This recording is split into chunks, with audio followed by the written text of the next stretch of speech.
යම් වාක්‍යයක ඇත හෝ නැත කියා අවසන් වූ විට යම් වාක්‍යයක ඇත හෝ නැත කියා අවසන් වූ විට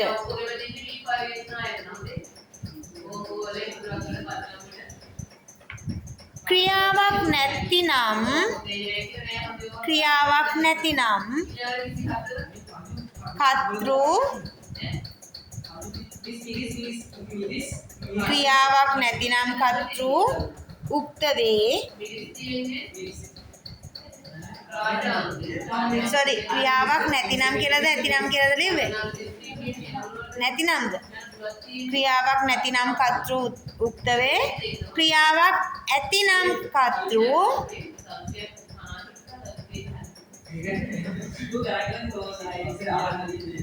මොකක් වෙන්න පුළුවන්ද අනුක්ත වෙනවා පැහැදිලිද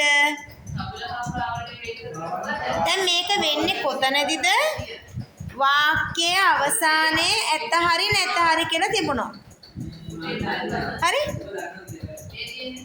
ඇත්ත හරි නැත්ත කියලා හරි වාක්‍ය අවසන් වෙනවා නම් ඒ වාක්‍යයේ උක්තයක් ක්‍රියාවක් තියෙනවා නම් ඒ වාක්‍යයේ ක්‍රියාවක් තියෙනවා නම් ක්‍රියාවක් තියෙනවා කියලා කියන්නේ මොකද්ද ඔලෝරිද නේද ඔලෝදිය මොකද්ද ක්‍රියාවක් තියෙනවා නම් කියලා කියන්නේ වාක්‍යයේ මොනාරි කරන දෙයක් තියෙනවා නම් වාක්‍යයේ ක්‍රියාවක් තියෙනවා නම් ඒකේ කර්තෘ පදේ මොකක් වෙනවා කියලාද කියන්නේ ඇත්ත හරි නැත්ත හරි කියලා ඉවර වෙලා තියෙනවා ක්‍රියාවකුත් තියෙනවා එහෙනම් මොකද්ද වෙන්නේ උක්තය අනුක්ත වෙනවා ඇත්ත නැත්ත කියලා තියෙනවා ක්‍රියාවකුත් තියෙනවා නම් ඒකේ උක්තය අනුක්ත වෙනවා ක්‍රියාවක් නැහැ ඇත්ත නැත්ත කියලා තියෙනවා එහෙනම් ඒකේ ඒක උක්ත පදයක් සහිත වාක්‍යයක් වෙනවා පැහැදිලිද උදාහරණයක් ලිය ගන්න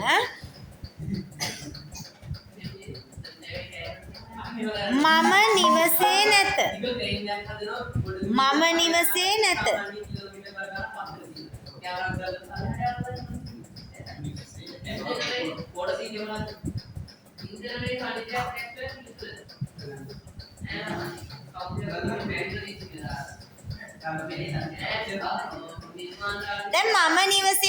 කිව්වම ක්‍රියාවක් තියෙනවද නැද්ද ක්‍රියාවක් තියෙනවද නැද්ද නැහැනේ ක්‍රියාවක් නැහැ එතන ගෙදර නැහැ කියලානේ කියන්නේ එතකොට බලන්න ඒකේ උක්තය වෙලා තියෙනව නේද මොකද උක්තය මම කියලා තියෙන්නේ හරි මම මේම කියනවා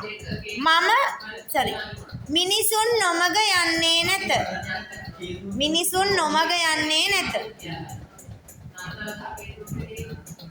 ක්‍රියාපදයක් තියෙනවද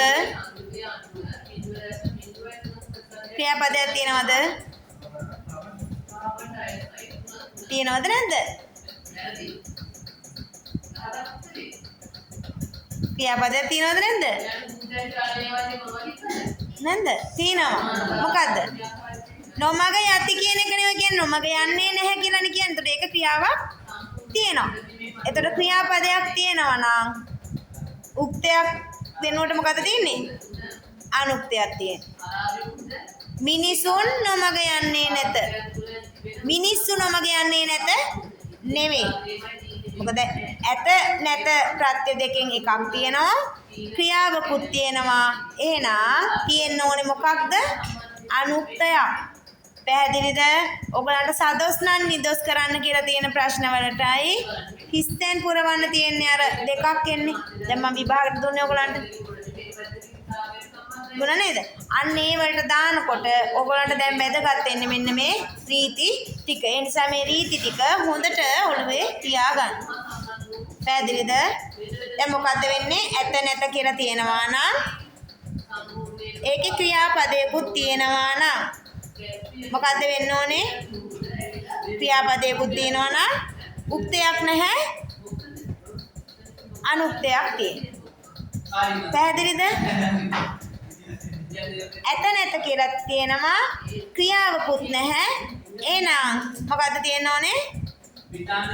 මොකද්ද තියෙන්න ඕනේ? උක්තය. පැහැදිලිද? පැහැදිලිද? එහෙනම් ලියා ගන්න උදාහරණ ලියාගත්තද? දෙකක් ලියවද? එහෙනම් මම පස්සේ කියපු කලේ නැද්ද? මිනිස්සු නොමග යන්නේ නැත.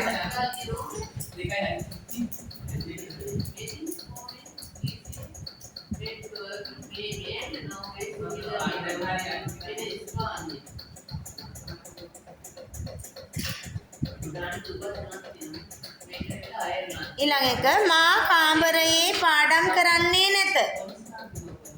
මා කාමරේ පාඩම් කරන්නේ නැත. මේකේ තියෙන උක්තයක්ද අනුක්තයක්ද කියලා මට කියන්න.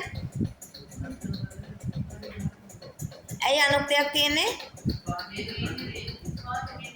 ඇයි අනුක්තයක් තියෙන්නේ එතන? මොකක්ින්දද? ක්‍රියාවකුත් තියෙනවා. එතන නැත ප්‍රත්‍යයක් තියෙනවා.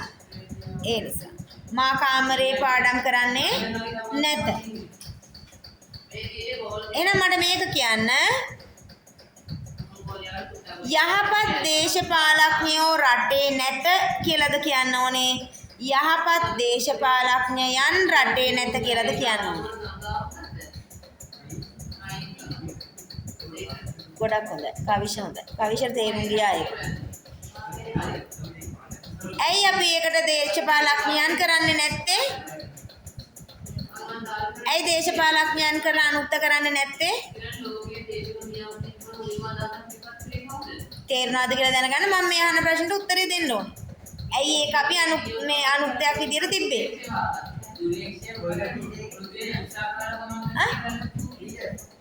ක්‍රියාවක් නැති හින්දා. යහපත් දේශපාලඥයන් රටේ නැත කියලා හරි කියලා ඇහුවේ මම. යහපත් දේශපාලඥයෝ රටේ නැත කියන එකද හරි කියලා ඇහුවේ. එහෙනම් මොකක්ද දෙන්න ඕනේ? යහපත් දේශපාලඥයෝ රටේ නැත. මොකද ඒකේ ක්‍රියාවක් නැහැ. ඇත නැත ප්‍රත්‍යයෙන් දෙකෙන් එකක් තියෙනවා. ඒතර ක්‍රියාවක් නැත්තම් අපි ඒක තියන්නේ උක්ත ස්වරූපයෙන්. පැහැදිලිද? පැහැදිලි වෙච්ච නැති කෙනෙක් ඉන්නවද? හරිද? එන ලියා ගන්න. යහපත් දේශපාලඥයෝ රටේ නැත.